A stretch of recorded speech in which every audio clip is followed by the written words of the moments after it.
చూస్ Country Delight, live better. ఇప్పుడే Country Delight యాప్ని download చేసుకోండి. Welcome to Suman TV.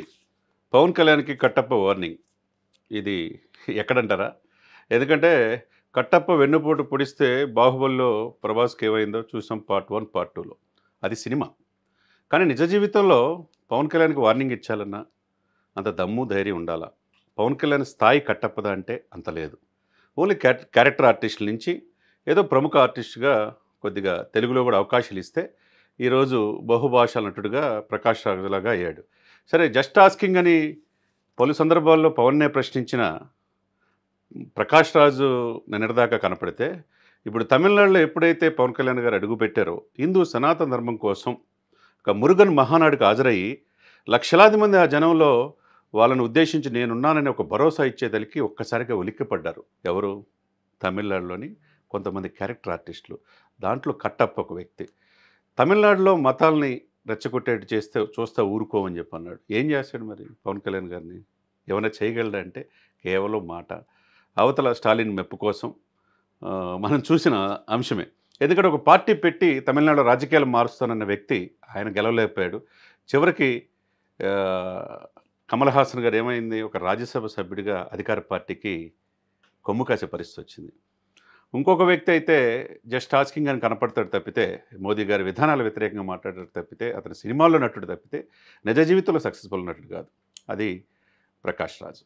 ఇంకొక వ్యక్తి స్టాలిన్ కుమారుడు ఉదయనిధి స్టాలిన్. హిందూ మతాన్ని సనాతన ధర్మాన్ని కరోనా వైరస్తో పోలుస్తాడు. ఏమైందో ఏమవుతుందో వాళ్ళకు కూడా అర్థమైంది. సరే, ఏదేమైనా ఒక్కసారి తమిళనాడులో ఉలిక్కిపడ్డారు. ఎందుకంటే పవన్ కళ్యాణ్ గారు సెంటర్ ఆఫ్ అట్రాక్షన్. 100 కోట్ల మంది ప్రతినిధిగా నేనున్నాను, హిందువుల జోలికి వస్తే తాట తీస్తానని చెప్పి చెప్పకనే డైరెక్ట్గా చెప్పాడు. ఇంతవరకు తమిళనాడులో అడుగుపెట్టి అంత ధైర్యం చేసి మాట్లాడిన వ్యక్తి ఎవరు లేరు. ఆ ఒక్క వ్యక్తే పవన్ కళ్యాణ్. పవన్ కళ్యాణ్ గారు ఒక వ్యక్తి అని అనుకుంటున్నారేమో. ఆయన ఒక శక్తి అనేది దేశవ్యాప్తంగా రాజకీయాల్లో నేడు ఫ్రంట్ లైన్ మీడియాలో, ఎలక్ట్రానిక్ అండ్ ప్రింట్ మీడియాలో, నేషనల్ మీడియాలో వినపడుతున్న మాట. ఆ రోజు మోదీ గారు ఇతను పవన్ గారు తుఫాన్ అన్నాడంటే ఆనాడు చాలామందికి అర్థం కాలేదు. ఇప్పుడు అర్థమవుతుంది.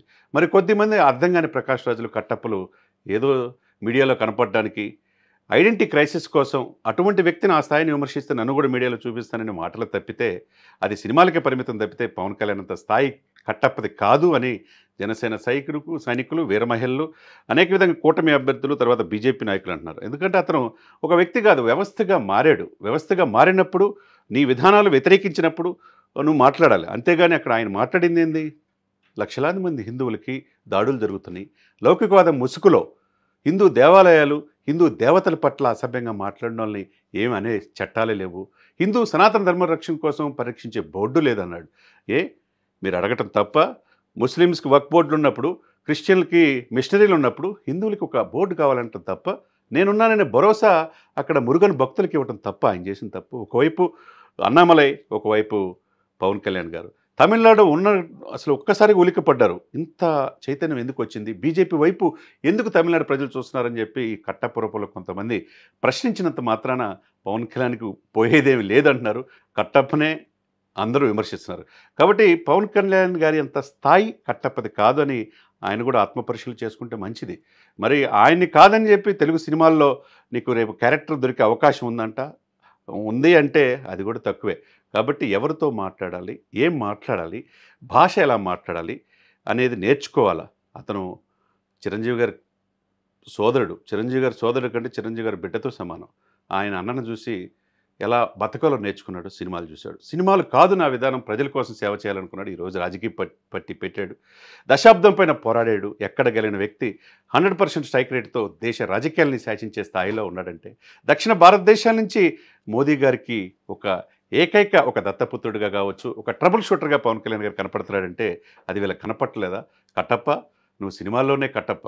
రాజమౌళి స్క్రిప్ట్ ఇస్తే అది రాసి ఆ డైలాగులు చెప్పడం వరకు, ఆ నటించడం అని తప్పితే నువ్వు నిజ జీవితంలో పవన్ కళ్యాణ్ లాగా రియల్ హీరో కాలేవు అని అందరూ అంటున్న మాట. అది విమర్శనవాదులు కావచ్చు, నీ అభిమానులు కావచ్చు, మెగాస్టార్ అభిమానులు కావచ్చు, పవన్ కళ్యాణ్ అభిమానులు కావచ్చు, మెగా అభిమానులు కావచ్చు, వాళ్ళ జోలికి వస్తే సినిమా ఇండస్ట్రీలో ఏమవుద్దో అందరికీ తెలుసు. కాబట్టి కట్టప్ప నీ తమిళనాడులో చూసుకో తప్పితే, తమిళనాడులో ప్రజల కోసం పోరాడు తప్పితే, ఎప్పుడు ఐడెంటిటీ క్రైసిస్ కోసం పవన్ కళ్యాణ్ గారు లాంటి వ్యక్తిని హిందూ సమాజం కోసం 100 కోట్ల మందికి ప్రతినిధిగా ఆయన మాట్లాడిన మాటలో ఎక్కడ తప్పులేదు. కాబట్టి ఆయన ఆత్మపరిశీలన చేసుకోవాలని అందరూ ప్రశ్నిస్తున్నమాట. కాబట్టి కట్టప్ప రియలైజేషన్లో ఉండి స్కిప్ట్ అయిపోయింది, సినిమా ఎప్పుడూ అయిపోయింది. కాబట్టి ఇప్పుడు సినిమా మారుతున్న పరిస్థితులు, ఏం జరుగుతున్నాయి రాజకీయ పరిణామాలు, దేశం ఏం జరుగుతుంది, ఆపరేషన్ సింధూర్ లాంటి ఇదిలో సింధూర్కి ఎందుకు రావాల్సి వచ్చింది, పహల్గామ్లో 26 మంది ఉగ్రవాదులు 26 మందిని అమాయకులైన హిందువులు అని చెప్పి చంపితే ఈ కట్టప్ప ఏమైపోయాడు, ఆ ప్రకాష్ రాజ్ ఏమైపోయాడు? ఇది కాదు కదా లౌకికవాదం. నీలో భారతీయుడే కదా. 26 మంది అమాయకులు చనిపోయినప్పుడు ఈ కట్టప్ప ఎందుకు మాట్లాడాల?